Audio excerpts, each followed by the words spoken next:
मेरा नाम सुधीर कुमार है और मैं हरिद्वार कनखल में रहता हूँ। योग ऋषि स्वामी कर्मवीर जी के साथ मैं 25 वर्षों से अपनी सेवाएं दे रहा हूँ।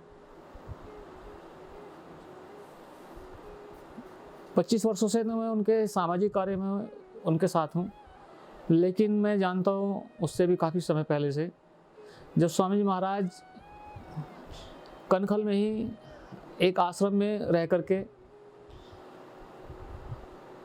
योग से जब एमए कर रहे थे।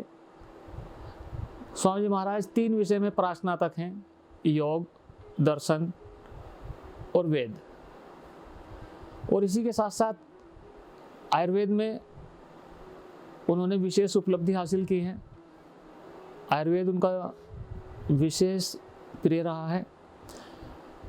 तो अध्ययन के समय में भी मैंने देखा है, जब वो योग का अध्ययन कर रहे थे, आयुर्वेद पर भी वो काफ़ी कार्य करना प्रारंभ कर चुके थे। और जब भी उन्हें समय मिलता वो एक छोटे छोटे शिविर लगाया करते थे, जिसमें योग और आयुर्वेद इन दोनों के द्वारा ही लोगों को अपनी सेवाएं दे रहे थे। उनका सन 1989 में एक योग शिविर नोएडा में भी हुआ था। उस शिविर में जाने का सौभाग्य मुझे मिला था और वहाँ पे मैंने देखा एक नए व्यक्ति को उनके साथ में। बाद में मालूम हुआ कि वो बालकृष्ण हैं, आचार्य बालकृष्ण, जिनको आप देखते हैं आज लगभग सभी लोग जानते हैं।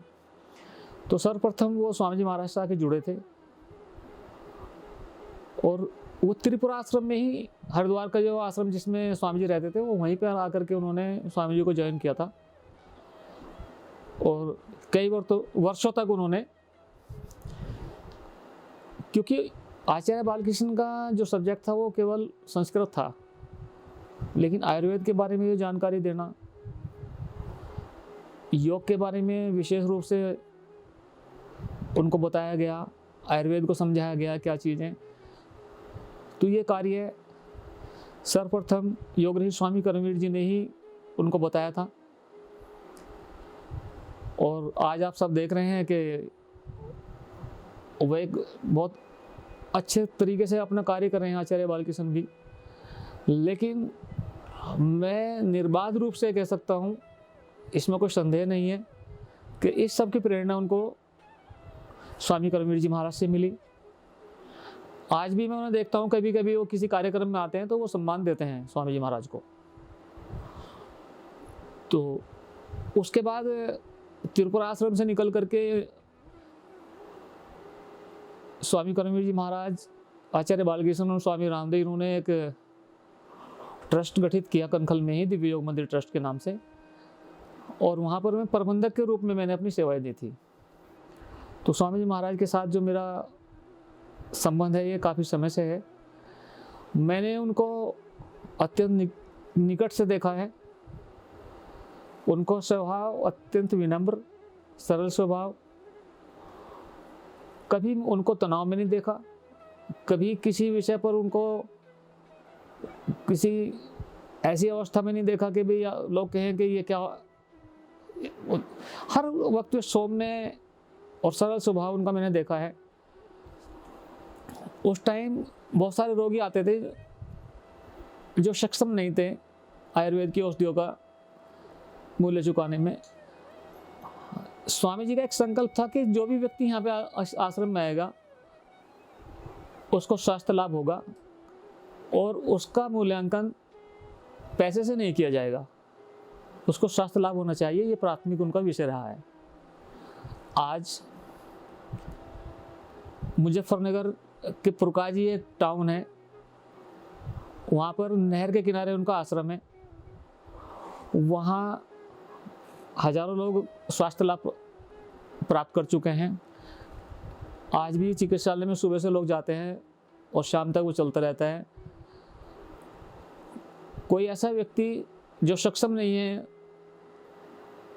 आयुर्वेदिक दवाइयों का मूल्य देने में भी, उनको वो निःशुल्क सेवा प्रदान करते हैं। तो स्वामी जी के इस स्वभाव से हमें प्रेरणा लेनी चाहिए कि चिकित्सा जो है ना एक पुण्य कार्य है, क्योंकि और एक सामाजिक कार्य भी है। अगर हम किसी रोगी को आरोग्य दे दें, उसको आरोग्य प्रदान कर दें, तो ये एक समाज के लिए एक कल्याणकारी कार्य तो होगा ही, इसमें तो कोई संदेह नहीं है। आज ऐसे बहुत सारे लोग हैं जो चिकित्सा में केवल पैसे के अभाव से अपनी जान खो देते हैं, लेकिन क्योंकि स्वामी जी एक सन्यासी हैं, देश का और समाज का हित सोचना उनकी मूल प्रवृत्ति में शामिल है। वो एक सच्चे संत की भूमिका में कार्य कर रहे हैं। सच्चे संत हैं, एक अच्छे आयुर्वेद चिकित्सक हैं, और योग और गौरक्षा अभियान में भी उनकी विशेष रुचि है। कई विषयों पर जो एक साथ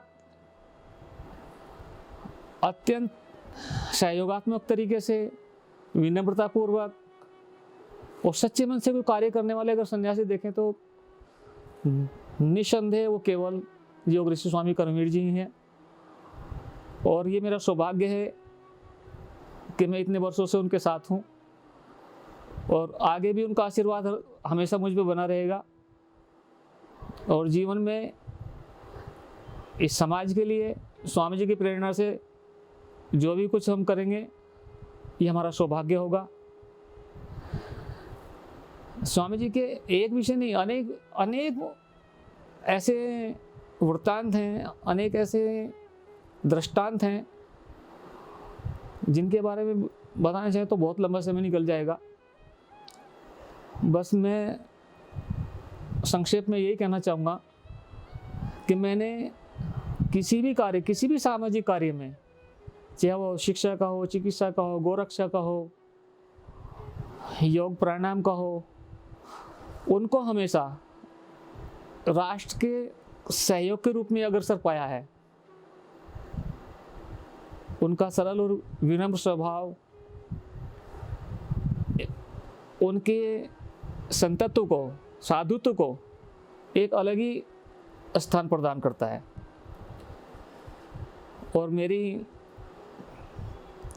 ईश्वर से प्रार्थना है कि लंबे समय तक हमारे स्वामी जी महाराज यूं ही स्वस्थ रह करके समाज का ये कार्य करते रहें, समाज को प्रेरणा देते रहें, नई पीढ़ी को सामाजिक कार्यों के लिए प्रेरित करते रहें, ताकि इस राष्ट्र और समाज का विकास हो सके।